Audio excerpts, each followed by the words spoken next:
લક્ષ્મણભાઈએ કહ્યું કે કેમ રામ બાપુ ના રાખ્યું ને કેમ કૃષ્ણ બાપુ ના રાખ્યું ના લંકેશ બાપુ. અંબાજીની અંદર આમ મેં ટોટલ 18 વર્ષ સંસ્કૃતનો અભ્યાસ કર્યો. બધા જરા બેસી જાઓ તો પાછળના બધા ચહેરાને બધું દેખાય. બધા યસ યસ.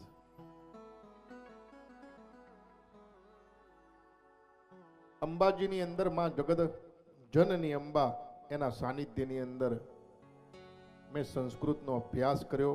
પહેલા ડાકોર હતો, ત્યારબાદ અંબાજી, પછી અલગ અલગ યુનિવર્સિટી, કાશીથી લઈને MS, વડોદરા, સંપૂર્ણાનંદ, સોમનાથ સંસ્કૃત યુનિવર્સિટી.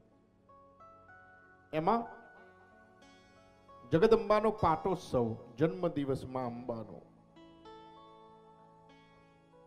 ત્યારે ચાચર ચોકમાં ડાયરો હતો અને શિવ તાંડવ એનું ગાન થયું. ત્યારબાદ અંબાજીની જનતા એમને કહ્યું કે અમારા એક લંકેશ બાપુ છે જે શિવ તાંડવ શ્રેષ્ઠ ગાય છે. આઈ થિંક 2004-05 આસપાસ. અને મેં શિવ તાંડવ શ્વાસ લીધા વિના ગાયો, જેના કારણથી મને લંકેશ બાપુ એવું નામ મારું પડ્યું. મેં ઘણો પ્રયત્ન કર્યો કે મારું નામ લંકેશ એવું સ્પ્રેડ ન થાય. ગુજરાતમાં રહેવું, લોકો એવું વિચારે કે આ લંકેશ જેવો કોણ હશે. એટલે પહેલા કથાની અંદર બી લક્ષ્મણભાઈ હું ડોક્ટર બાપુ એવી રીતે નામ લખાવતા, પરંતુ એ લોકો અમને લખી દે લંકેશ બાપુ. પછી મેં સ્વીકાર કર્યો કે કોઈ પ્યાર કરે તો તુમસે કરે, તુમ જૈસે હો વૈસે કરે. ત્યારથી વિચાર્યું કે ચલો મેં કે આ લોકો રાવણને સમજે તો શું સમજે. લોકો મને વિશેષ લંકેશ બાપુ એવું કહેવા લાગ્યા, એટલે મને ઈચ્છા થઈ કે રાવણના પાત્રને થોડું હું સમજું. મેં માસ્ટર ઓફ ફિલોસોફી MPhil મેં રાવણ ઉપર કર્યું. ગવર્મેન્ટ ઓફ ઇન્ડિયાએ મને શ્રીલંકા મોકલ્યો.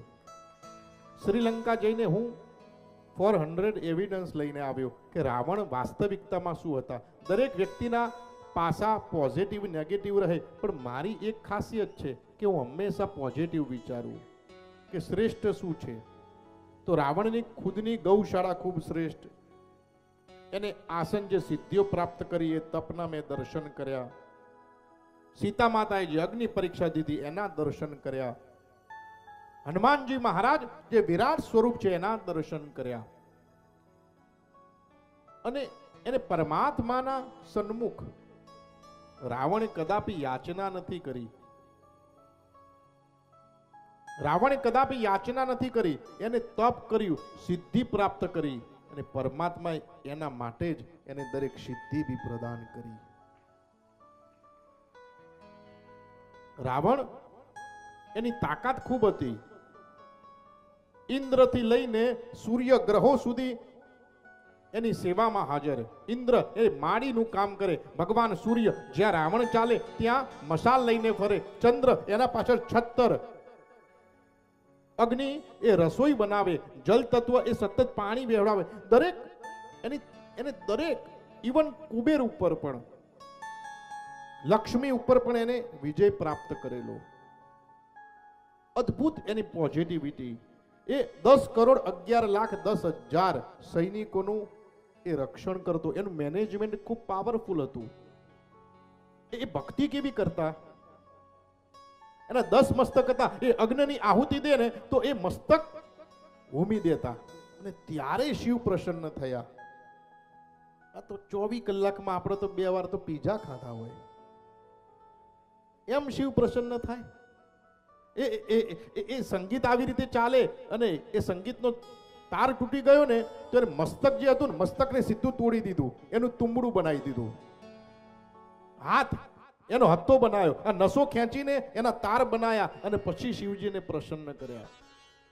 એની અદ્ભુત એને રાવણ રુદ્ર વીણા જેને રાવણ હતો કહેવાય, એ તંતુવાદક પહેલું એને બનાવ્યું. લક્ષ્મણભાઈનો ખૂબ પ્રેમ.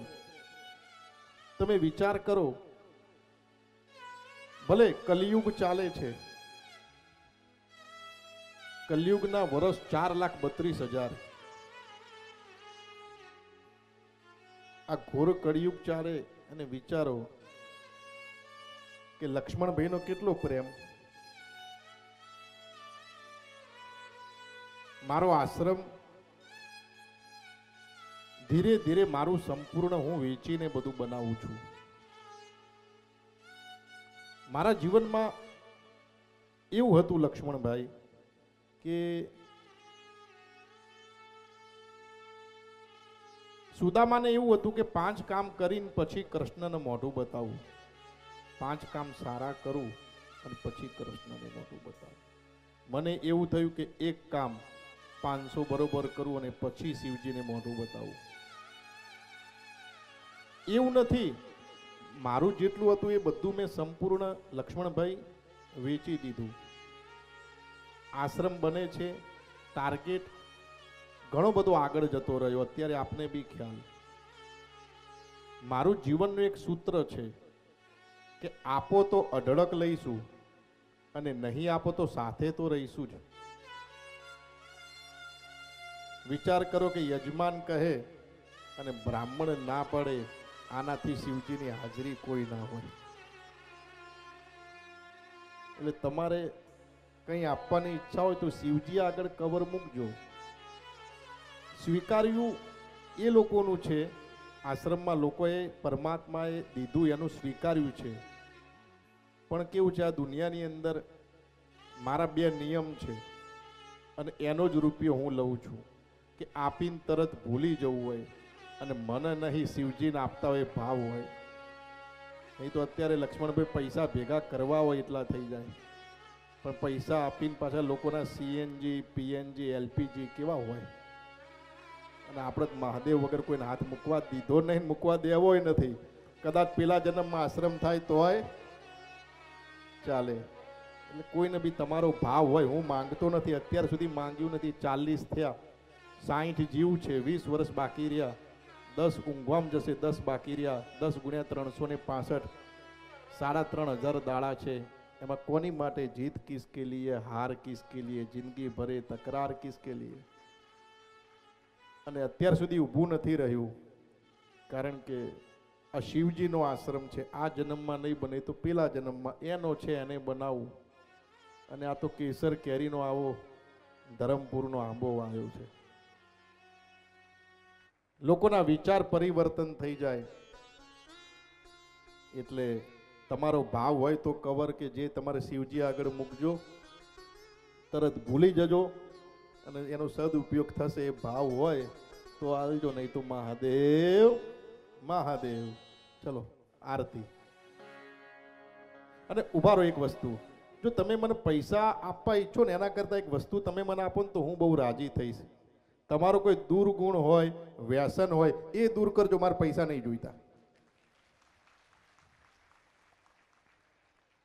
2-3 જણા પીવાનું છોડજો, મસાલા છોડજો, સિગરેટ બિગરેટ હોય તો ઓછી કરજો. એટલે એવું કરજો, મસાલા તમે 5 ખાતા હોય 4 ખાજો, 4 પેક મારતા હોય 2 મારજો, પણ ઓછું કરજો. જે બી કરો એ તો બી મારી દક્ષિણા આવી ગઈ એમ.